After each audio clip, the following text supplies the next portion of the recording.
આત્મા નમસ્તે, નમસ્કાર, પ્રેમ નમન. ઘણીવાર આપણે એવી લાગણી અનુભવીએ છીએ કે આપણી પાસે આવશ્યક ધન નથી. આવી સ્થિતિમાં આપણે રોજિંદી જરૂરિયાતો પૂરી થાય તેના ઉપર જ વધારે ભાર મૂકીએ છીએ. મોજ શોખ પૂર્ણ કરવા જરૂરી નાણાં રહેતા જ નથી. લક્ઝરિયસ લાઈફ જીવવા માટે જરૂરી નાણાં રહેતા જ નથી. આવું શાથી બને છે? સમય આવી ગયો છે કે નાણાંના સંદર્ભમાં તમારી લાગણીઓ, માન્યતાઓ અને વર્તણૂક પરત્વે ધ્યાન આપવું પડે. જો તમે નાણાંનો અપવ્યય કરશો અથવા મર્યાદા નહીં જાળવો તો તમારી પાસે રહેશે નહીં. નાણાં પ્રત્યે પ્રેમ, આદર, સન્માન અને આભારનો ભાવ રાખો. તેને આવકારો અને યોગ્ય જગ્યાએ રોકાણ કરો, જે આપણે કહીએ સેવિંગ્સ એન્ડ ઇન્વેસ્ટમેન્ટ્સ. તમે ગુમાવી દેશો એવું વિચારી તેની સાથે જરૂર કરતાં વધુ જોડાઈને રહેશો નહીં. તમારા સમય, પરિશ્રમ અને આવડતના બદલામાં તમને મળતા નાણાં તમારા માટે ઉર્જાનો કાગળ છે, જેના વડે તમે તમારી બધી જરૂરિયાત સંતોષી શકો છો.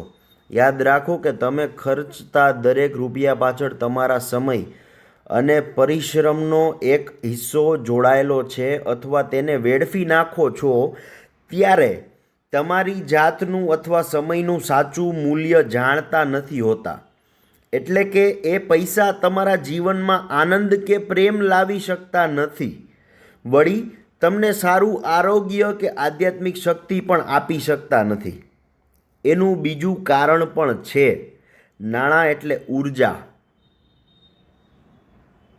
Money is energy. Money is concretized energy. Money is physical energy that which we can see. નાણાં એ ઉર્જા છે જે આપણે નરી આંખે જોઈ શકીએ છીએ. આપણે તેને સ્પર્શીને અનુભવી શકીએ છીએ. જ્યારે તમે નાણાંનો ઉપયોગ કરો છો ત્યારે ઉર્જા એક વ્યક્તિ પાસેથી બીજી વ્યક્તિ પાસે જાય છે. દરેક વ્યક્તિ ભાવનાત્મક રીતે નાણાં સાથે જોડાયેલી હોય છે. આથી નાણાકીય વ્યવહારમાં જેની પાસે પૈસો હોય તે ચૂકવે છે, ત્યાર બાદ તેને અનુભવ થાય છે કે તેની અંદરથી કંઈક ઓછું થયું અથવા ઉર્જા ખાલી થઈ, કારણ કે તેની પાસે પૈસા ચૂકવ્યા સિવાય બીજો કોઈ વિકલ્પ હોતો નથી. આ લાગણી પૈસાની સાથે લેનારમાં રૂપાંતરિત થાય છે. આકર્ષણના કાયદા મુજબ તમારી અંદર નકારાત્મક વિચાર પ્રવેશે છે, જેની અસર તમારા આરોગ્ય, સંબંધો અને કારકિર્દી વગેરે જીવનના અમુક અથવા દરેક ક્ષેત્ર ઉપર પડે છે. તમે ઈચ્છતા હોવ કે આવું ન બને તો તમારે તમારા નાણાંનો ક્યાં અને કેવી રીતે સદુપયોગ કરવો તેની કાળજી રાખવી જ જોઈએ. અન્યથા તમારા નાણાં ઓચિંતી આપત્તિ કે માંદગી પાછળ અથવા અકસ્માત થવાથી ખર્ચ કરવા પડે કે ચોરી થઈ જાય, જે થવું ન જોઈએ. એ પૈસા દ્વારા તમે ખુશી અથવા આંતરિક આનંદ મેળવી શકતા નથી. છેવટે તમારા પાકીટમાં પૈસા રહેતા નથી. આથી જો કોઈ પોતાના જીવનમાં સમૃદ્ધિ, સુસંપન્નતા લાવવા ઈચ્છતું હોય અને સંતુલન જાળવી રાખવાની ઈચ્છા હોય તો તેણે શું કરવું જોઈએ? નાણાકીય વ્યવહાર અને વેપાર ધંધામાં મોટા પ્રમાણમાં નાણાંનો ઉપયોગ થાય છે.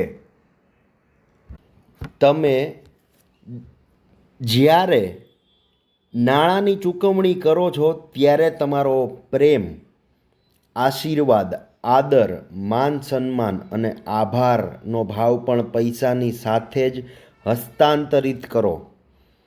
એ પૈસો જ્યાં જાય ત્યાં પણ હકારાત્મકતાની આ સમૃદ્ધિ પ્રસરાવી શકે છે. આથી દરરોજ સવારે તમારી પાસે જે પૈસા આવ્યા, જે નાણાં આવ્યા, તેને શુદ્ધ કરી, પવિત્ર કરી તે માટે આભાર, પ્રેમ, માન, સન્માન, આદર પ્રગટ કરવો જોઈએ. ત્યાર પછી જ તેને વાપરવા જોઈએ. આ પ્રક્રિયા હાથ ધરવા જે પ્રમાણે સૂચવવામાં આવે છે તે પ્રમાણે કરવી.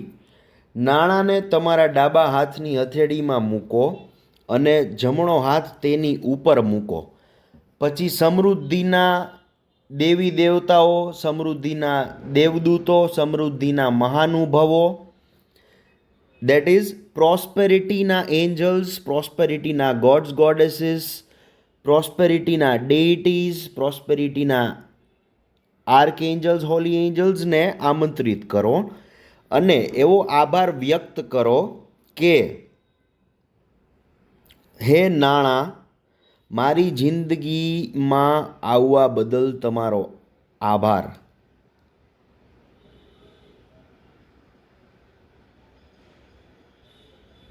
આ બધા સમૃદ્ધિના ડીટીઝને, સમૃદ્ધિના બીઇંગ્સને આભાર માનીને કહો, મારી જિંદગીમાં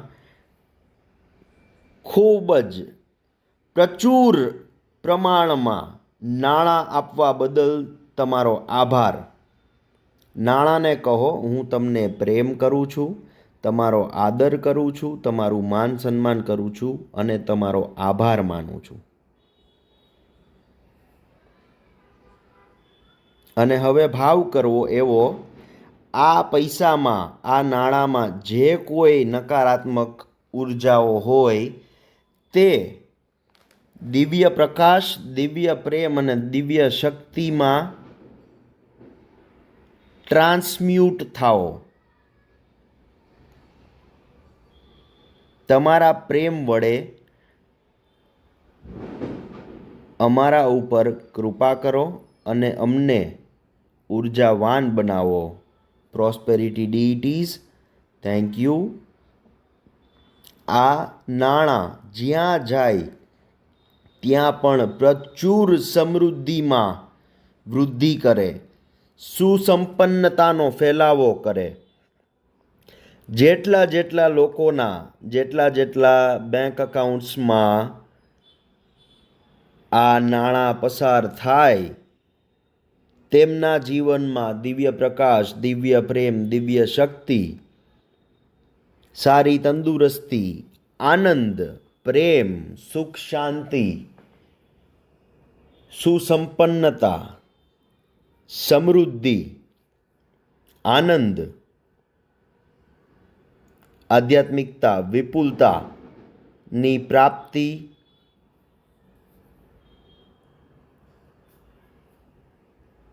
થાય. આ રીતે ખૂબ જ શાંતિપૂર્વક નાણાંને આશીર્વાદ આપો. તમને ફિલિંગ્સ સાથે, પોઝિટિવ હેપી ઇમોશન્સ સાથે મનીને એટલે કે નાણાંને બ્લેસ કરો, મનોમન આશીર્વાદ આપો. અનંત, અપાર, અખંડ, અતૂટ આશીર્વાદ બધા જ નાણાંને મોકલો મનોમન. ત્યાર પછી નાણાંને એવો આદેશ આપો કે આ નાણાં કરોડો ગણા, અબજો ગણા, ખરબો ગણા થઈને પાછા મારી પાસે આવો અને લોકોના જીવનમાં કલ્યાણકારી, આનંદમય અને સત્કર્મની ઉર્જાઓનો ફેલાવો થાઓ. તમારો ખૂબ ખૂબ આભાર. ખૂબ જ પ્રેમ, આદર, માન સન્માન સાથે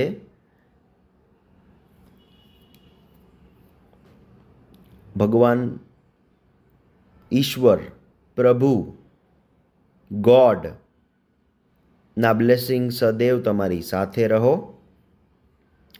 આટલું કર્યા બાદ પછી તમારા નાણાં, પૈસા, રૂપિયા કે વોટેવર કરન્સી હોય તેને વાપરો, એટલે કે તેનો સદુપયોગ સત્કર્મો માટે તથા જ્યાં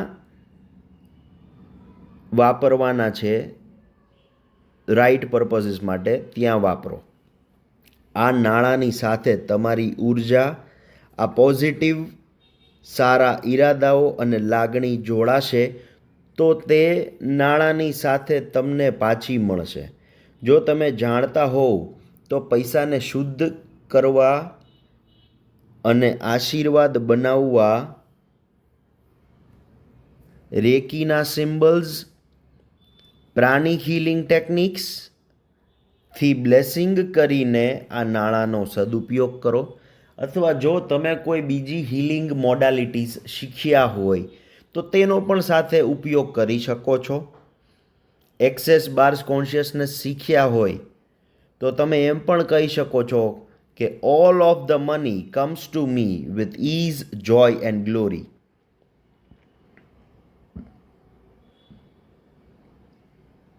તેમજ વારંવાર તમને બ્રહ્માંડ દ્વારા, ભગવાન દ્વારા, ઈશ્વર દ્વારા સંપૂર્ણ ગાઈડન્સ, હેલ્પ, પ્રોટેક્શન અને સપોર્ટ મળે છે અને તમને પ્રોગ્રેસ પ્રાપ્ત થાય છે તેવા આશીર્વાદ પણ આપી શકો છો. આ આશીર્વાદ આપશો એ જ આ આશીર્વાદની ઉર્જાઓ તમારા જીવનમાં લાખ ગણી, કરોડો ગણી, અબજો ગણી અને ખરબો ગણી થઈને આવશે. તેમજ આ પ્રક્રિયાઓ કર્યા બાદ વારંવાર કહો કે બ્રહ્માંડ દ્વારા મને સંપૂર્ણ ટેકો અને આશીર્વાદ મળી રહ્યા છે. હું મારા ફાઇનાન્શિયલ એન્ડેવર્સમાં ખૂબ જ પ્રોગ્રેસ કરું છું. સમૃદ્ધિ દ્વારા મને દિવ્ય માર્ગદર્શન મળે છે. પ્રોસ્પેરિટી ડીઈટીઝ, પ્રોસ્પેરિટીના દેવી દેવતાઓ, પ્રોસ્પેરિટીના મહાનુભાવો, પ્રોસ્પેરિટીના દેવદૂતો દ્વારા મને દિવ્ય માર્ગદર્શન મળે છે. મને સરળતાથી અને અઢળક નાણાં પ્રાપ્ત થાઓ. તમારો આભાર. હંમેશા આભાર, આદર, માન સન્માન, પ્રેમની લાગણીઓ સાથે નાણાંને જુઓ. તેમના વિશે તેવું પોઝિટિવ, સારું, સકારાત્મક બોલો. તેવી ભાવનાઓ તેના વિશે ડેવલપ કરો જેથી કરીને તમારા જીવનમાં મની ફ્લો મલ્ટીપ્લાઇડ મેનરમાં પ્રોપરલી, ઇઝીલી, રેપિડલી, કોન્સ્ટન્ટલી અને અબન્ડન્ટ મેનરમાં આવે. સાંભળવા બદલ અને અમારી સાથે જોડાવા બદલ આપનો આભાર. ખૂબ જ પ્રેમ, આદર, માન સન્માન સાથે. Thank you. નમસ્કાર. આત્મા નમસ્તે. પ્રેમ નમન.